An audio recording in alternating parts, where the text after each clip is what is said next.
You have an object and you want to move it. What its path will look like can be defined by a mathematical function. Let me show you a few. On the left, we got some beautiful curves, linear, quadratic, elastic, and bouncing functions, and on the right, we've got source code that brings those exact curves to life in animation. By the way, we call them easing functions. They describe how a value changes over time. The code follows the same general structure. T is the current time, B is the starting value, C is the total change or distance, and D is the total duration.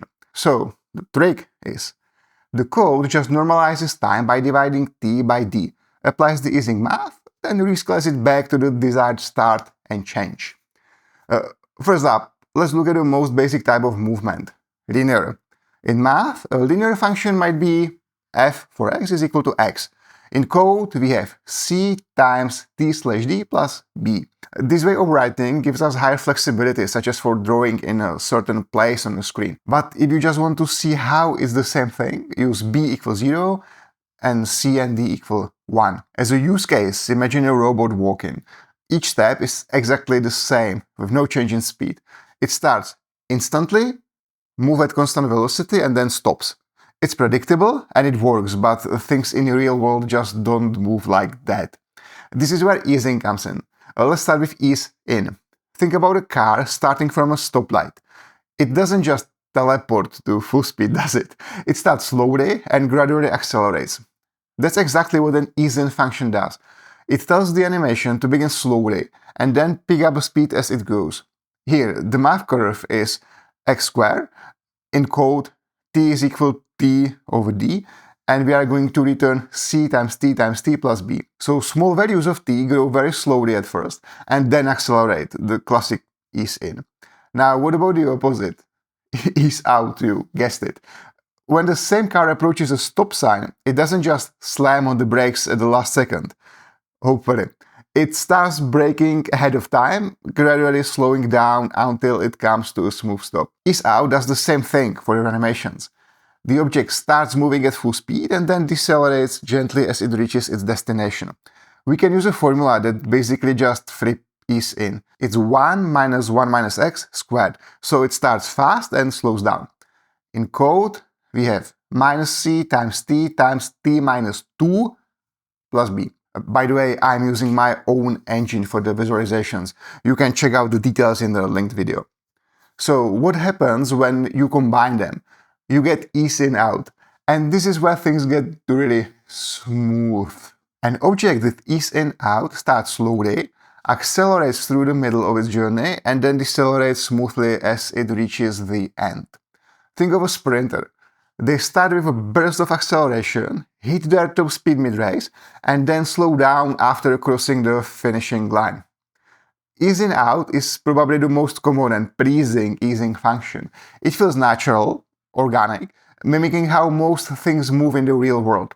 For instance, it's your go-to for almost any UI animation, like opening a menu or transitioning between slides. In math, it's a conditional function shaped like an S-curve. In code, we can use if statements. So there is something happening if t is less than 1 and something else happening otherwise. This is the piecewise definition of an S-curve.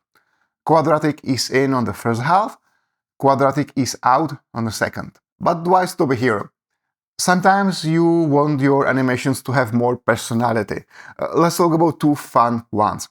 Bounce and elastic. The bounce function is exactly what it sounds like. It makes an object bounce a few times before settling. This is perfect for creating a playful, energetic vibe. Think of a notification icon bouncing to get your attention. Mathematically, it's a piecewise function with parabolic chunks, simulating energy loss on each bounce.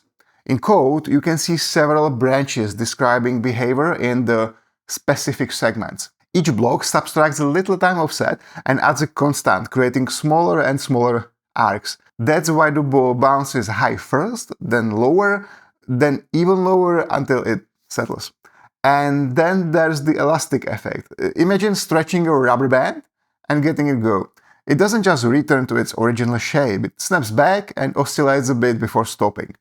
The elastic functions creates this wobbly, springy effect. It's great for animations that need to feel stretchy, responsive, super dynamic.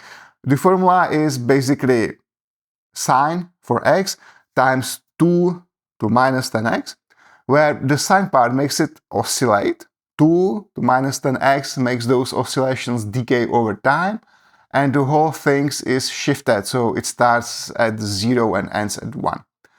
Then there is the essence of elastic, stretchy, snappy setting. Now, the code, we normalize the time, just like before. We are scaling it into range 0, 1. We are going to handle edge cases. If we are at the very start, which is t equals 0, we return b. If we are at the very end, we return b plus c. No need to wiggle beyond the boundaries. The period and phase shift are handled here. This controls how long each oscillation lasts.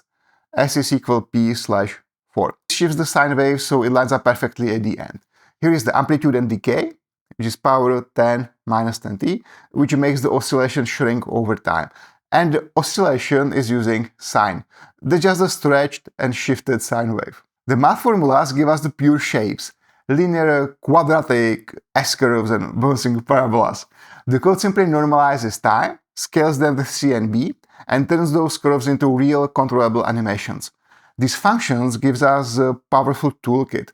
They transform simple movements into actions that feel natural and intuitive. Choosing the right easing function can make the difference between something that feels clunky and something that feels delightful to use or see. It's a subtle detail, but it has a huge impact on the experience. That's all for today. Thanks for watching. If you like what you saw and want to see more in the future, hit the subscribe button. See you next time.